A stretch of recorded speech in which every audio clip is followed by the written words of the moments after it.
Bismillahirrahmanirrahim.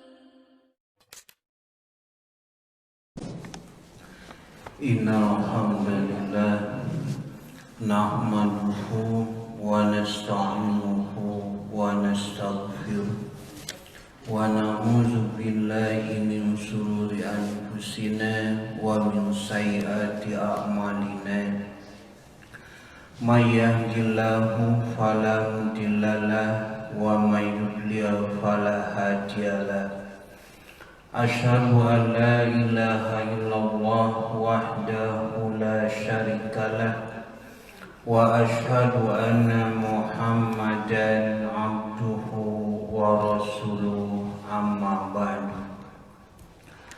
Hadirin ikhwatu iman jamaah ahli pengajian rahimakumullah, melanjutkan dan mengulang bahasan kita mengenai hal-hal yang dilarang di dalam masjid. Sebagaimana kita ketahui dalam sejarah, ketika Rasulullah SAW diutus, beliau tidak pernah membangun bangunan apapun termasuk masjid kecuali setelah hijrah ke Madinah. Di Mekah selama 13 tahun beliau tidak membangun sarana fisik, karena memang yang lebih didahulukan adalah membangun sumber daya manusia. Jadi isinya dulu, jamaahnya dulu, nah nanti baru sarana fisik mengikuti.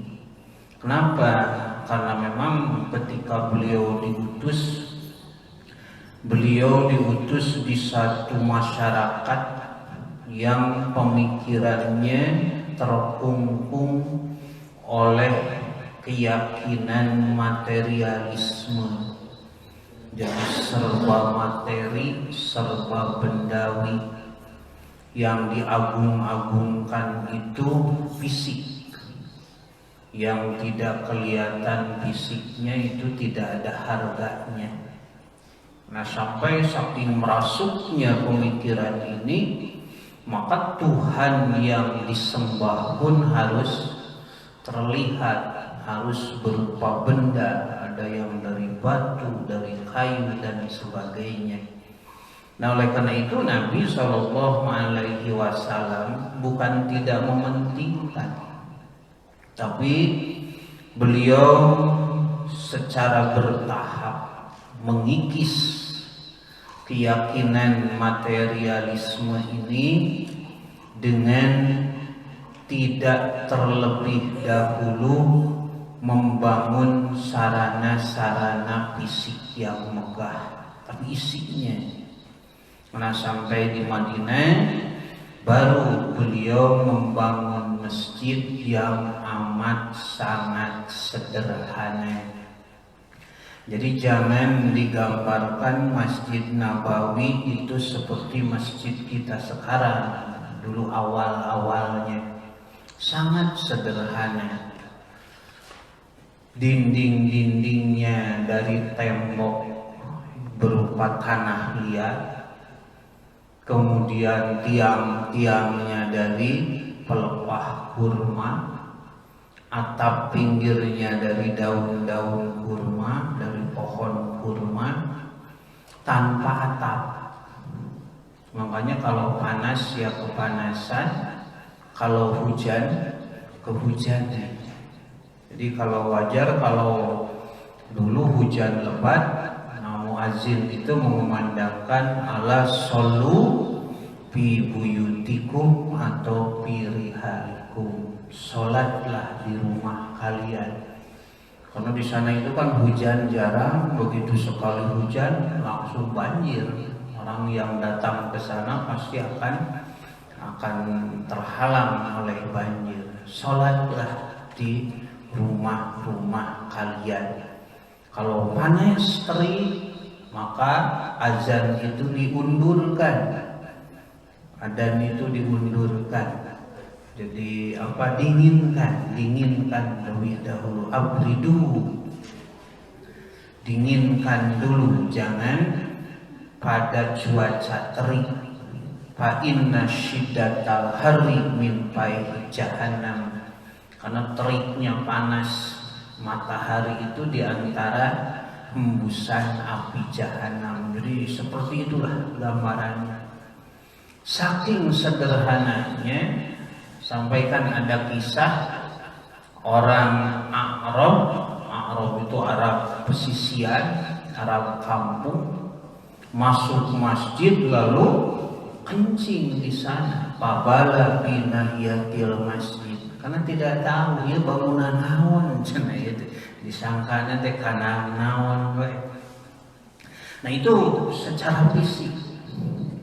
Tapi ternyata dengan kesederhanaan Masjid Nabi itu justru mengundang orang datang ke sana minimal 5 kali dalam sehari, itu dalam waktu sholat berjamaah, bukan hanya dari daerah sekitar, tapi minal awali itu dari pinggiran Madinah. Nah kalau diukur dari Masjid Nabawi ke pinggiran Madinah itu kurang lebih 5 kilo. 5 kilo jadi ke mana merendah. Nah, itu setiap hari, sehari 5 kali datang ke Masjid Nabi. Sampai ada orang berkata, ya Rasulullah, kalau Anda percaya ini, innaka la ahabu ilayya min nafsi, engkau lebih aku cintai daripada diriku sendiri, daripada anakku, istriku, hartaku, dan siapapun. In aku nubil baiti, jika aku sedang di rumah, fa'azkuruka, ingat kepadamu, fama asbiru hatta atiya ilaika, saya tidak sabar ingin segera bertemu dengan Anda, mendengarkan nasihat Anda. Jadi saking tertariknya ke masjid itu, walau sangat sederhana. Jadi bukan masalah bangunan masjidnya, tapi ajaran. Ajaran yang ada di masjid itu. Jadi ingin cepat-cepat, baru beres duhur ingin segera asar, karek di asar geus hayang geura maghrib. Pan urang masuk di balik, karek di asar geus maghrib deui wae. Dasar napan setengah genep, beres asar teh ngomong maghrib, ngamuk cing atuh muadzin teh cenanya. Banget ke basir kene antara wudu adan lain salah anu adan atau salah nu wudu telat begitu. Nah sampai begitu. Jadi si hati itu terkait ke masjid itu kan ada 7 kelompok yang oleh Allah nanti pada hari kiamat akan diberi naungan, yaitu orang yang hatinya terkait ke masjid, meni hayang geura datang we ka masjid, hayang ngadenge nasihat Nabi, pulang ke rumah itu seperti membawa sesuatu yang menggembirakan, boga bekal. Naon cek puasa kolot mah pepernian, terugi datang ke masjid deh. Nah begitu. Nah sebaliknya nanti Nabi akan marah semarah-marahnya kepada orang yang mengkondisikan orang lain jadi enggan ke masjid. Di antaranya Rasul pernah marah kepada sahabat yang bernama Mu'ad bin Jabal. Dia sholat Isya, bacaannya terlalu panjang, tepirah. Rakaat pertama maca surat Al-Baqarah berapa? 286 ayat. Nu ditukang ayat namanya itu Ashabun Nawadi. Ashabun Nawadi itu tukang nyeboran korma dari pagi sampai sore. Capek nama capek, tapi dah hayang menang ganjaran sholat isya berjamaah. Datang ke masjid, ampleng, germa tunu, capek.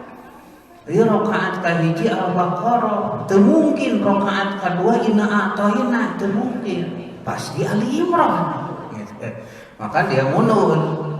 Nah itu namanya mufaraqah. Jadi boleh. Jadi kalau bapak-bapak ada kebutuhan mendesak, imam yang rada panjang, mundur boleh. Begitu. Dia mundur menyelesaikan karena tidak kuat. Mu'ad marah. Mungkin nafakta silai mau napek kakarabe Al-Baqarah wis mundur omong ditamatkeun gitu. Namun tidak enak seorang itu datang kepada Nabi, ya Rasulullah, inna ashabun nawadi, kami ini pekerja berat, datang ke masjid ingin mendapat pahala berjamaah, tapi kami tidak kuat. Ternyata imam terlalu panjang, kami sangat capek, kami mundur, tapi kami disebut munafik. Maka Nabi mengatakan, afatan anta ya Mu'ad, wahai Mu'ad, engkau jangan membuat fitnah. Jadi fitnah itu satu kondisi yang membuat orang tidak nyaman untuk beribadah. Mereka masjid sieun, mau teu Al-Baqarah eta mah, atau mau teu nyindiran ustaz eta mah. Aya deui ayeuna sieun kuno gelo ayeuna mah. Itu fitnah itu. Jadi dikondisikan umat keur maharoream ka masjid teh. Aya nu gelo, aya bogoh we beuki sieun. Itu fitnah. Jadi mengkondisikan supaya umat tidak nyaman dalam beribadah, berbagai macam cara. Nah sekarang itu sedang terjadi dengan berbagai macam caranya, diantaranya dari dalam, yaitu imam tidak surti kepada makmum. Kata Nabi, lihat dulu ke belakang. Jangan sampai ada orang yang sudah tua, yang sakit, wazal hajat, yang punya keperluan mendesak. Cobalah baca yang wajar-wajar saja. Kecuali kalau engkau sholat sendirian, silahkan yang panjang-panjang. Nah seperti itu oleh Nabi jadi dikondisikan. Jadi satu, umat diberi bekal untuk kehidupan dunia dan akhirat. Yang kedua, dikondisikan supaya nyaman. Jadi masalah fasilitas itu nomor berapa? Nah, yang penting kenyamanan ini, karena kalau dilihat secara fisik sangat sederhana. Di zaman Abu Bakar begitu, di zaman Umar juga begitu. Nah baru di zaman Utsman sudah mulai agak rapuh, maka dirombak, direnovasi. Jadi tidak jadi masalah kalau memang sudah saatnya, sudah waktunya. Nah kemudian walaupun masjid itu amat sangat sederhana, ternyata Rasulullah Shallallahu Alaihi Wasallam membuat aturan-aturan. Kenapa? Wa annal masajida lillah, itu dalam surat Jin. Sesungguhnya masjid-masjid itu adalah milik Allah, makanya disebut rumah Allah.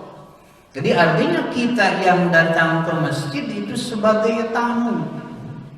Dan yang namanya tamu itu harus mau diatur oleh pribumi, tidak seenaknya.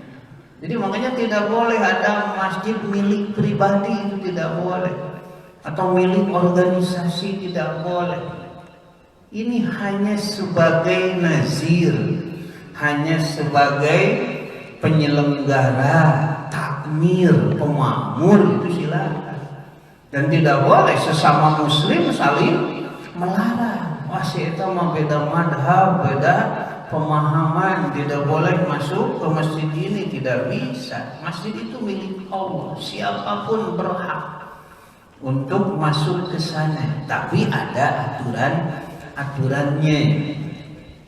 Nah, di antaranya yang pertama, orang yang junub itu dilarang berada di masjid. Junub itu dari janbun, artinya jauh. Kalau istri itu haid, kalau laki-laki punya hadas besar, nah itu harus jauh dari masjid. Tidak boleh diam di masjid ila abiris sabil, kecuali hanya lewat saja. Kalau tidak ada lagi jalan kecuali lewat ke masjid. Dalam hadis riwayat Ibnu Muzaimah, Rasulullah Shallallahu Alaihi Wasallam bersabda, "Inni la uhillul masjidah." Sesungguhnya aku tidak menghalalkan masjid lihaidin bagi istri yang haid, wala junubin dan orang yang junub. Itu tidak boleh. Bagaimana kalau serambi? Nah, kalau serambi masjid, soronoy, madrasah, itu kan bukan masjid. Makanya nanti pengurus DKM, takmir masjid itu memberi batas. Yang namanya masjid itu di mana. Dan ketika Jumatan harus diberi tanda. Jadi kalau di luar sana tidak ada yang namanya sholat tahiyatul masjid. Begitu. Jadi kalau di emper tidak ada sholat tahiyatul masjid. Naon cenah abdi boleh tahiyatul emper, tidak ada gitu. Ya, paling ada sholat sunnah syukru wudu silahkan gitu. Ya, menunggu imam intidor tidak apa-apa. Tapi kalau tahiyatul masjid itu terikat dengan batas yang mana? Batasnya apa? Itu nanti batasnya itu pintu. Begitu kaki kanan dimasuk ke dalam, kaki kiri masih di luar, nah itulah batas masjid. Nah, bagi ibu-ibu yang haid, bagi bapak-bapak yang junub, itu tidak boleh duduk-duduk di dalam masjid. Apa alasannya? Bukan karena takut terkotori. Sebab kalau takut terkotori, kita menyangka zaman Nabi istri-istri tidak bersekah, begitu. Bukan karena takut terkotori darah atau kotoran lainnya, tidak. Tapi ini hadas, disebutnya hadas besar, hadas junub. Makanya untuk keamanan, nah itu dipersiapkan. Kalau ibu-ibu ingin mendengarkan pengajian, ada serambi, ada madrasah, ada apa, begitu itu tidak termasuk lingkungan masjid. Jadi harus jelas batas masjid dan bangunan selain masjid. Karena di zaman Nabi pun ada, selain Masjid Nabawi ada yang disebut Ashabus Suffah. Ashabus Suffah itu bangunan yang merempet ke Masjid Nabawi. Itu diisi oleh orang-orang yang tiap hari belajar kepada Nabi. Kurang lebih ada 60 orang, dipimpin oleh sahabat yang bernama Abu Hurairah. Itu terlihat hasilnya begitu. Memang belajar kepada Nabi tiap hari dalam jangka waktu 2 tahun lebih. Karena Abu Hurairah ini termasuk sahabat yang paling akhir masuk Islam. Dia masuk Islam itu tahun ke-7. Nabi wafat pada tahun ke-10. Jadi 2 tahun lebih. Tapi dia hafal meriwayatkan hadis paling banyak. Sampai oleh Imam Bukhari tercatat Abu Hurairah dalam jangka waktu 2 tahun lebih itu sampai meriwayatkan 5.374 hadis. Nah, orang-orang yang hatinya tidak bersih itu sekarang banyak yang mencerca Abu Hurairah. Asa teu mungkin 2 tahun hafal 5.000 hadis, nama jeung teu mungkin cing teh. Abu Hurairah mah cerdas, ente mah belet cenah atuh. Ada rese teuing. Jadi diserang karena justru pada waktu itu anak-anak usia 7-8 tahun kadang-kadang sudah hafal Al-Quran karena terus-menerus begitu, terus-menerus tiap hari dibacakan Quran, dibacakan hadis, sampai setingkat Ibnu Umar, putra Umar bin Khattab, Abdullah bin Umar, yang sangat taasi itu sangat mencontoh Nabi, itu angkat tangan kepada Abu Hurairah. Dia mengatakan, saya tertinggal jauh oleh Abu Hurairah. Saya mendengar dari Nabi, man syahidal janazata, siapa yang menyaksikan pengurusan jenazah, fasalla alaihi, kemudian mensolatinya, falahu qiratun, maka dia mendapat pahala 1 qirat. 1 qirat itu mislu jabalil adim, mislu Uhudin, sebesar gunung Uhud. Maka setelah sholat saya pulang karena sudah cukup dapat pahala 1 gunung Uhud. Ternyata pendengaran Ibnu Umar cuma setengahnya. Kata Abu Hurairah, ada lagi hadis dari Nabi, summa atba'ahu, terus mengikuti ke kuburannya, ikut menyaksikan penguburannya, para qiratoni, maka dia mendapat 2 qirat. Kata Ibnu Umar, entah berapa ratus qirat saya tertinggal pahala oleh Abu Hurairah. Kenapa? Karena para sahabat kan umumnya 2. Orang muhajirin itu pedagang, maka belajar kepada Nabi ya pulang dari pasar sore biasanya. Orang Ansor itu petani, belajar kepada Nabi itu pulang dari kebun. Kata Nabi amanat ke Abu Hurairah, Abu Hurairah mah jangan ke pasar, tapi orang pasar harus tanggung jawab untuk hidupnya.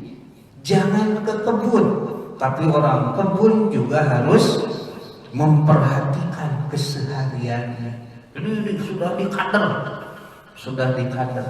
Nah, di kita pun harus ada Pak, orang-orang seperti itu. Jadi sok usaha, begitu, dagang, yang kerja, yang kulit.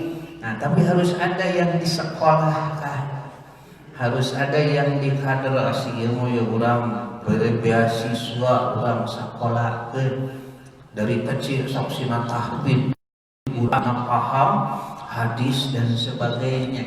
Nah, itu harus ada yang dikhususkan. Istilah Al-Qur'an taifatun mutafaqqihina fiddin, harus ada satu kelompok yang faqih dalam urusan agama.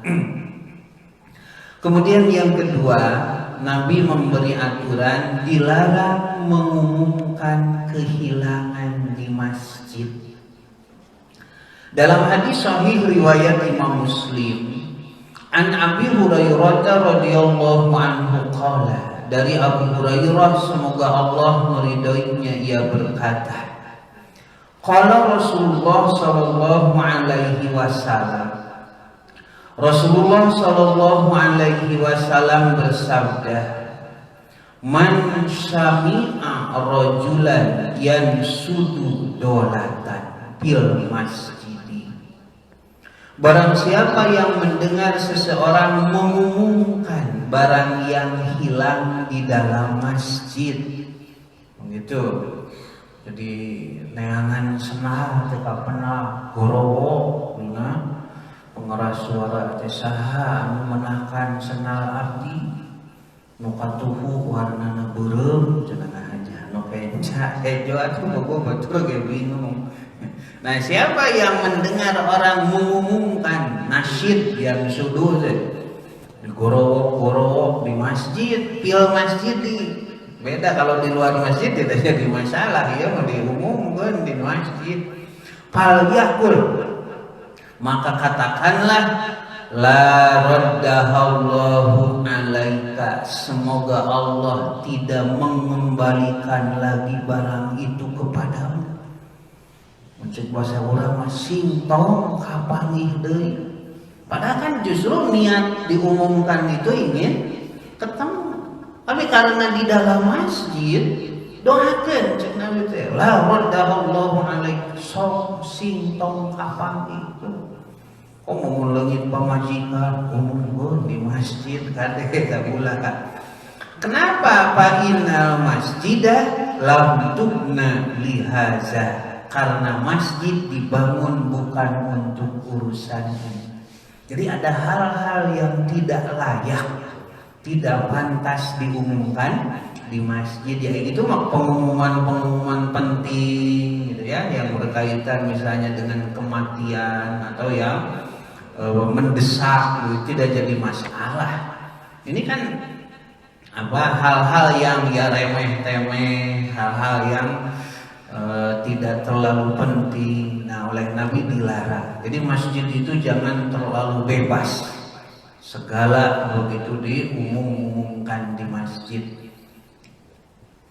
Kemudian yang dilarang itu jual beli.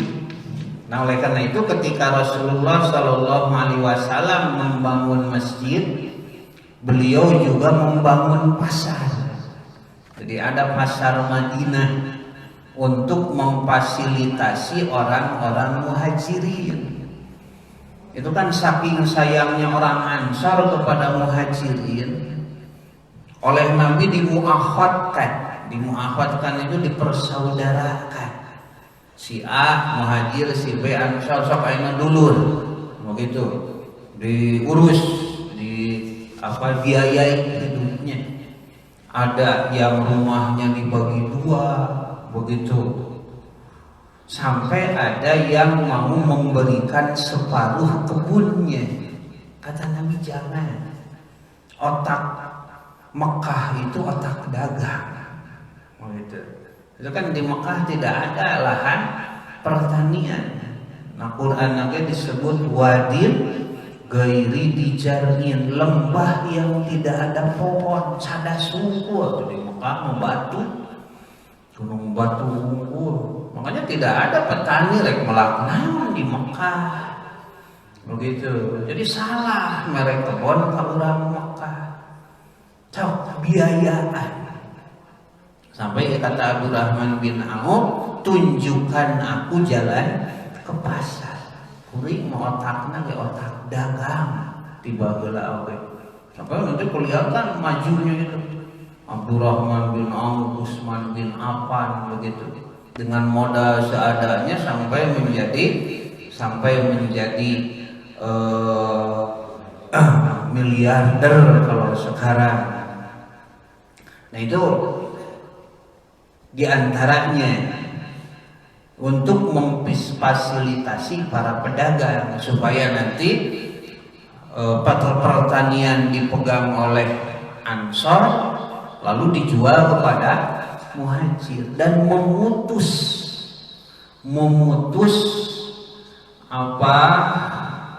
mata rantai perekonomian Yahudi.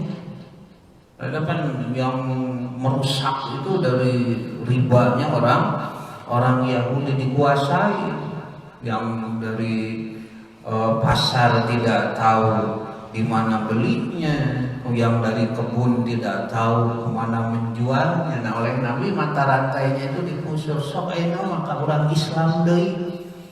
Dari hasil pertanian orang-orang Ansor dijual kepada muhajir.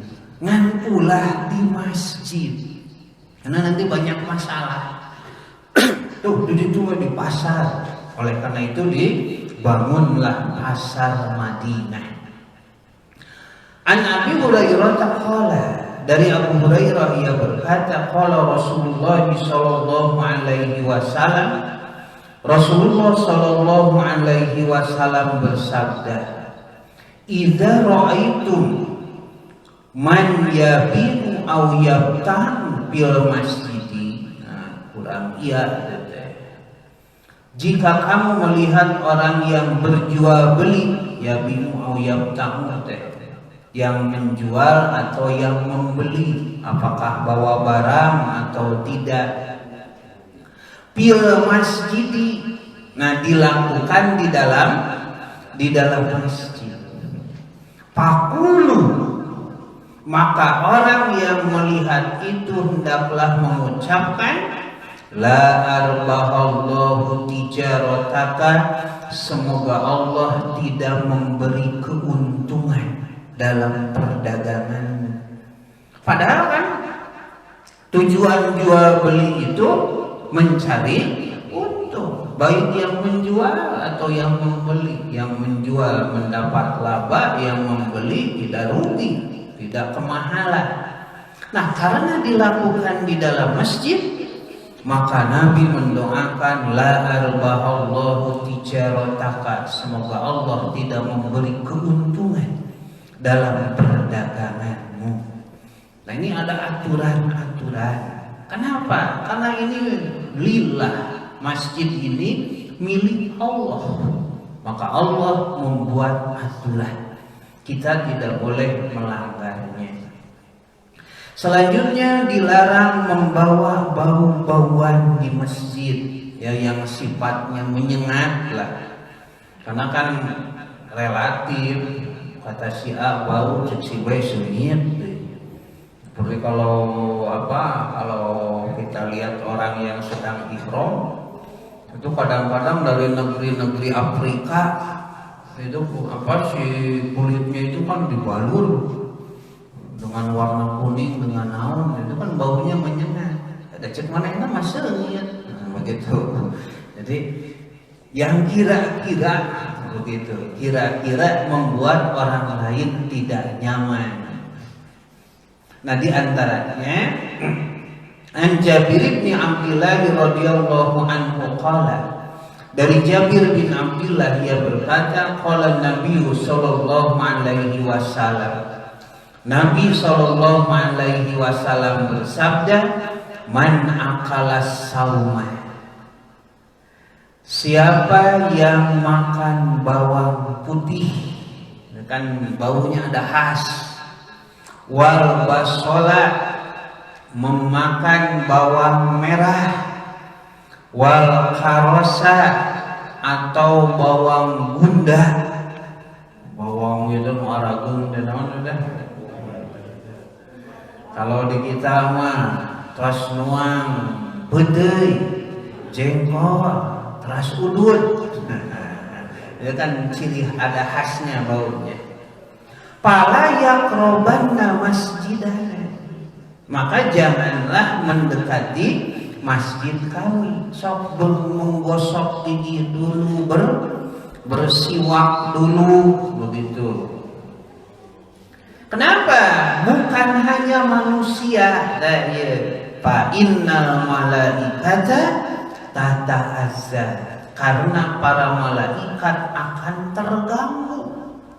Mimma tata'azza minhu banu Adam, sebagaimana terganggunya anak Adam. Begitu. Padahal kan malaikat itu satu jalisul masjid, dia itu teman yang mendampingi orang yang senang duduk-duduk di masjid untuk ibadah, untuk baca Quran, untuk majelis taklim. Nah, itu ayah temannya. Pahin gobu, nah, jika tidak ada, ya takalamu, si malaikat itu bertanya-tanya, kemana cina si bapakmu? Teu ayah. Nah, biasanya kita hadir, ditanya ke Pain marido, lamun sakit, Adu dilalaya ku malaikat. Termasuk wa in kana zal hajjah, Kalau dia punya keperluan, ada masalah yang berat, fa'anuhu, mereka akan menolong. Dan dari pikiran-pikiran yang jernih, balik di masjid di asaplong, nah itu pertolongan malaikat. Hari ayeuna nyala lingkir malaikat na weda kaganggu. Fa innal malaikata tata'azza mimma tata'azza minhu bani Adam. Karena para malaikat akan terganggu dengan apa yang Bani Adam merasa terganggu. Nah, jadi di rumah terutama hari Jumat, Nabi depan disuruh mandi, pakai pakaian yang bagus, kemudian pakai wangi-wangian, gitu. Jadi singkar rasa segernya. Kemudian yang tidak boleh itu Pak, menagih hutang di masjid. Ada sahabat namanya Ka'am, taqada itu bena Abi Hadroda Dainah, pernah menagih hutang kepada Abu Hadrad di masjid. Nuhiji nagih hese panggih, nuhiji da teu siap meureun ka masjid da atuh hoba. Panada Rasulullah sallallahu alaihi wasallam, sampai Nabi nada itu menegur dengan suara yang keras, cing atuh cenah ka apa dia di masjid. Ya kamu labbaika faqala do min dainaka hadza wa auma'a ilaihi ay asyatri. Nabi bersabda, letakkan dari utangmu itu, berisyarat yaitu separuhnya, karena engkau menagih utang di masjid membuat gaduh, maka utangmu tinggal setengahnya. Ah itu Bu ayeuna mah mun rek ayeuna nagih ka masjid tadi setengah na lumayan, lain hartina nu geto ka masjid gerede hutang kade. Laqad fa'altu ya Rasulullah kum fa'abdihi, maka kata Ka'am, sungguh saya akan melaksanakan. Kata Nabi, berdiri dan bayarlah. Jadi bukan masalah setengahnya, karena membuat kegaduhan. Kemudian yang dilarang bernyanyi di masjid. Qala Amrun, kata Amr, naha Rasulullah sallallahu alaihi wasallam antana sudil asy'ari bil masjid. Rasulullah sallallahu alaihi wasallam melarang mendendangkan syair-syair di masjid. Nah, cuman larangan ini tidak termasuk pada haram. Ada sahabat Nabi yang bernama Hasan bin Sabit, oleh Nabi dibiarkan. Hasan bin Sabit itu orangnya kecil, lemah gemulai, ngangkat pedang wae teu ka bawah. Tapi ku Nabi selalu diajak perang, karena dari mulutnya keluar kalimat-kalimat yang membangkitkan semangat para pejuang kaum muslimin. Jadi kalau para sahabat sudah kelelahan, Hasan bin Sabit mengumandangkan syair, mendadak mereka bersemangat lagi. Tangah aja nu kieu mah ku Nabi teh keun antep cenah eta mah, karena memang sangat menginspirasi mun ayeuna mah, seperti penyair Taufik Ismail kan raoseun deh. Beda dengan syair-syair anu dinu hajat, jadinya mengumbar aurat, mengundang syahwat, pokokna sing teh. Nah, nu riweuh teh bapak-bapak mun dionang kana hajat ya, organ tunggal ditempo jeung ustad kita haram. Teu ditempo udah haleupeut. Rek peureum sieun salah ngahuap. Tentu nanti ditempo gitu. Yang terakhir, nah bacaan ketika masuk dan keluar masjid. Nah ini batas masjid deh ieu. Dari mana kita masuk dan keluar, nah itulah yang disebut masjid. An Abi Humaidin wa Abi Usaidin radhiyallahu anhuma qala Rasulullah sallallahu alaihi wasallam, idza dakhala ahadukumul masjida falyaqul Allahumma ftahli abwaaba rahmatika. Nah, ketika masuk masjid ucapkan, ya Allah, bukakanlah untukku pintu-pintu rahmatmu. Rahmat itu surga. Wa idza kharaja, apabila keluar, Allahumma inni as'aluka min fadlika, ya Allah, sesungguhnya aku mohon kurnia-Mu. Kurnia itu selebih dari rezeki. Begitu. Fadlun minallah, kurnia dari Allah Subhanahu wa taala. Jadi di jero masjid kita meminta rahmat, di luar masjid kita meminta fadlun, meminta karunia dari Allah Subhanahu wa taala. Nah, begitulah aturan-aturan.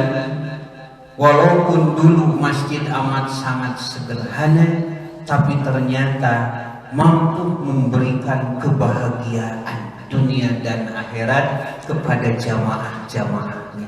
Apalagi sekarang masjid kita sudah sangat mumpuni, lebih layak, kemudian lebih pantas lagi untuk kita merasa nyaman di masjid kita ini. Cuman yang satu oleh Nabi diwanti-wanti kepada para sahabatnya, afattanun anta, jangan membuat fitnah, jangan mengkondisikan justru jamaah-jamaah merasa tidak betah, merasa takut, merasa riskan itu dan ini untuk melakukan ibadah kepada Allah Subhanahu wa taala, baik internal di dalam masjid ataupun eksternal di luar masjid. Nah, ini yang harus kita hindari. Semuanya harus bersemangat, merasa nyaman untuk beribadah di dalam masjid.